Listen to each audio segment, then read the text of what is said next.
এই ছিল রহস্য, যে রহস্য সম্পর্ক। দ্বিতীয় রহস্য শোনেন সূরা শুরা আয়াত নম্বর 30। এই বিষয়টিও বেশ কিছু আয়াতে কোরআন কারীমে আল্লাহ পাক উল্লেখ করেছেন, ওমা আসাবাকুম মিন মুসিবাতিন, তোমাদের উপর যে কোনো মুসিবত বিপদ আপদ আপতিত হোক না কেন, ফাবিমা কাসাবাত আইদিকুম, সেটা তোমাদের কৃতকর্মের কারণে, তোমাদের হাতের কামাইয়ের কারণে। তোমাদের অঙ্গ প্রত্যঙ্গ যে পাপ করেছে, এই পাপের ফলাফল স্বরূপ তোমাদের উপর বিপদ আপদ এসেছে। তাহলে মানুষের বিপদ আপদ আসার একটি হিকমত, একটি রহস্য হচ্ছে কি, আমাদের পাপাচার। কারো অন্তরের পাপ, কারো জবানের পাপ, কারো অঙ্গ প্রত্যঙ্গের পাপ। আর সবগুলি আমাদের অঙ্গ প্রত্যঙ্গ, হৃদয়টাও অঙ্গ একটা, জবানটাও একটা অঙ্গ, আর হাত পা সবকিছু, চোখ ইত্যাদি সেগুলি অঙ্গ। তো বিভিন্ন পাপের কারণে মানব জাতির ওপর মুসিবত বিপদ আপদ আসে। কারো ওপর এরকম হয়, সকলের ক্ষেত্রে একই হিকমত থাকে না। ওয়াফু আন কাসীর, দেখো আল্লাহ সব পাপের ক্ষেত্রে, ভুলের ক্ষেত্রে ধরেন না, বহু পাপের ক্ষেত্রে, অন্যায়ের ক্ষেত্রে তিনি ক্ষমা প্রদর্শন করেন, মাফ করেন। ওয়াফু আন কাসীর, বহু অন্যায়ের ক্ষেত্রে, ভুলের ক্ষেত্রে মাফ করেন। চোর 10 বার চুরি করে 1 বার ধরা খায়, তাই না? অপরাধী, সমাজ বিরোধী পাপ যেগুলি রয়েছে মুসলিম সমাজে, ধরা খায় না, কেউ জানতে পারে না যে মদ খায়, কেউ জানে না যে ব্যভিচার করে, 2, 4, 5 বারের মধ্যে 1 বার ধরা খায়, একবার ধরা খায়, তারপর লাঞ্ছিত অপদস্থ হয়। দুনিয়ার লাঞ্ছনা তো সামান্য, আর আখিরাতের লাঞ্ছনা আর আযাব তো মহাশাস্তি তো রয়েছে। তো বিপদ আপদ কিসের জন্য আসে? দ্বিতীয় হিকমত কি জানলাম, সেটা হচ্ছে আমাদের পাপাচারের কারণে, কৃতকর্মের কারণে। জি, আমাদের পাপ, অন্যায়, ভুল ভ্রান্তির কারণে। কিন্তু এটা সকলের ক্ষেত্রে না। যারা পাপী তাদের ক্ষেত্রে, যারা সলেহীন, যারা মুসলিহীন, যারা আম্বিয়া রসুলগণ, তাদের ক্ষেত্রে কি বলবেন? আমরা তো একদিনের জন্য জেলে যাইনি, ঠিক না? ইউসুফ আলাইহিস সালাম 7 বছর জেলে থেকেছেন। ফালাবিসা ফিস সিজনে বিদআ সিনিন, কোন অপরাধ করেছিলেন, ঠিক না? জি হ্যাঁ, এইরকম আম্বিয়া রসুলগণ বিপদ আপদ এসছে না, আসেনি? ইউসুফ আলাইহিস সালাম আমার জীবনে আরো কূপে ফেলেছে ভাইরা। কোন পাপ করেছিলেন ছোটবেলাতে যে দিল কূপে ফেলে? তারপরে মুসা আলাইহিস সালামকে মিশর থেকে নির্বাসিত হয়ে চলে যেতে হয়েছে মাদিয়ানে গিয়ে, সেখানে চাকর খেটেছেন, চাকর খেটেছে দীর্ঘদিন তিনি। এইরকম বহু বালা মুসা আম্বিয়া রসুলগণের উপর নবী করিম সাল্লাল্লাহু আলাইহি ওয়াসাল্লামকে মক্কা থেকে, মাতৃভূমিতে নির্বাসিত হয়েছে, বিতাড়িত করেছে কাফেররা। কোন অপরাধ ছিল তাহলে? আর তারপরে গত সপ্তাহে ওই হাদিসগুলি পেশ করেছি যে বালা মুসিবত অধিকাংশ কার উপর আসে, আর সবচেয়ে বেশি বালা মুসিবত কার উপর আসে?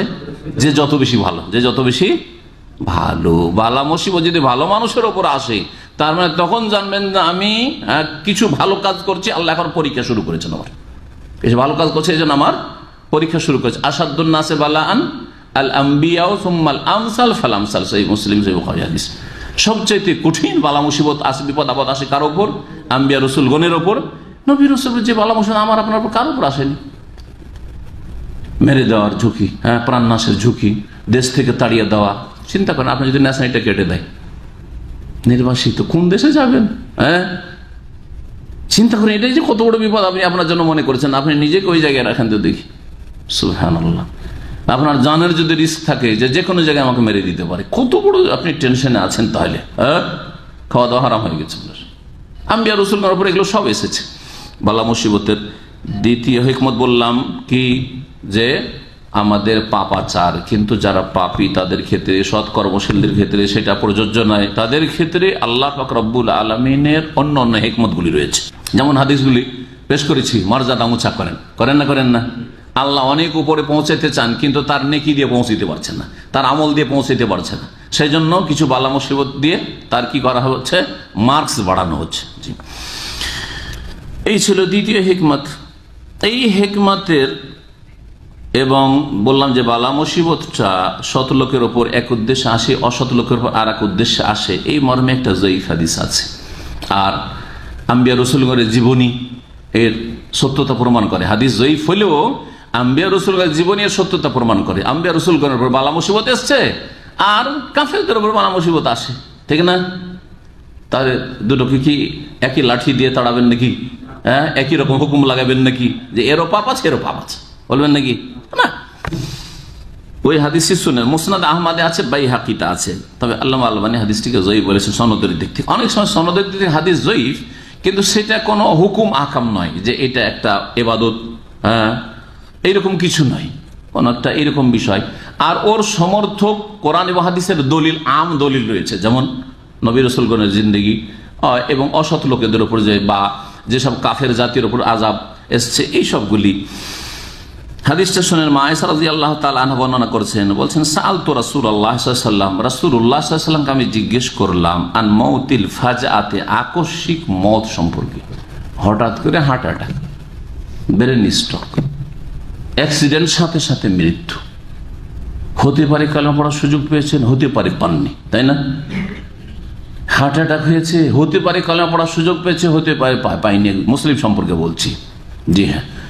তো এইরকম ক্ষেত্রে আমরা নেগেটিভ ধারণা রাখি যে লোকটা এই অবস্থায় মারা গেল, কালেমা পড়ে হয়তো সুযোগ পেল না, আমরা খারাপ ধারণা রাখি, ঠিক না? কথাটা ভুল। এই ক্ষেত্রে যখন জিজ্ঞেস করলেন মা আয়েশা রাদিয়াল্লাহু তাআলা আনহা, আকস্মিক মত, হঠাৎ করে মত, ফাকালা, বললেন নবী সাল্লাল্লাহু আলাইহি ওয়াসাল্লাম, রাহাতুল মুমিন, আকস্মিক মতটা হচ্ছে মুমিনের জন্য আরামদায়ক, মুমিনের জন্য শান্তি। যদি 6 মাসে 1 বছর বিছানায় পড়ে থাকতে, পেশাব পায়খানা বিছানায়, নড়তে পারে চড়তে পারে, কত কষ্ট, আলহামদুলিল্লাহ আরামে চলে গেছে। হ্যাঁ, মুমিনের জন্য রাহাত, আরাম। আর কি, ও আখযাতু আসাফিন লে ফাজির, পাপিষ্ট, কাফের এবং ফাসিক, যারা ফাজির পাপিষ্ট, তাদের জন্য আল্লাহ পাক রব্বুল আলামিনের আযাবের পকড়াও, সাথে সাথে ধরো আসামিকে, ধরো। যারা দেশদ্রোহী আসামি, তাদের অ্যারেস্টটা অন্যরকম ভাবে হয়, জানেন তো আপনারা? এটা চোরকে ধরছে রাস্তাঘাটে, আরামসে ধরলো, হ্যাঁ ঠিক না, ঘুরে বেড়াচ্ছে, তারপরে ধরছে। কিন্তু যদি রাষ্ট্রদ্রোহী আসামি হয়, তো তাকে একবারে ধরার সাথে সাথে, আরে বাপরে, ওদের ধরার তরিকা আলাদা। এবার বুঝতে পারলেন যে আকস্মিক মত সৎ লোকের জন্য একরকম, আর অসৎ লোকের জন্য আর একরকম। জি হ্যাঁ। হেকমত 3 নম্বর শোনাই, 3 নম্বর, 4 নম্বর, 5 নম্বর, 6 নম্বর, এগুলি সূরা আলে ইমরানে রয়েছে। সূরা আলে ইমরানের 154-তে রয়েছে, সূরা আলে ইমরান 140-এ রয়েছে। আল্লাহ পাক রব্বুল আলামিন ইরশাদ করছেন, সুম্মা আনজালা আলাইহিম বাদিল গাম্মি আমানাতান নুআসা। ওহুদের যুদ্ধ সম্পর্কে, ওহুদের যুদ্ধে সাহাবায়ে কেরাম রাদিয়াল্লাহু আনহুম, রাসূলুল্লাহ সাল্লাল্লাহু আলাইহি ওয়াসাল্লাম, তাদের ক্ষয়ক্ষতি হয়েছিল না হয়নি? এটা কি বালা মুসিবত নয়? এই যে ক্ষয়ক্ষতি হলো, 70 জন শহীদ হয়ে গেলেন, রাসূলুল্লাহ সাল্লাল্লাহু আলাইহি ওয়াসাল্লাম আহত হলেন, সাহাবারা অনেকে আহত হইলেন। এরপরে আল্লাহ পাক এই অবস্থাতে তাদের ওপর তোমরা চাপিয়ে দিলেন, ঝিমাচ্ছে সব, অস্ত্র ধরে আসা, ঝিমাচ্ছে সব। মানুষের যখন তন্দ্রা আসে তখন শরীর ফুর্তি হয়ে যায়, হ্যাঁ, হয় না?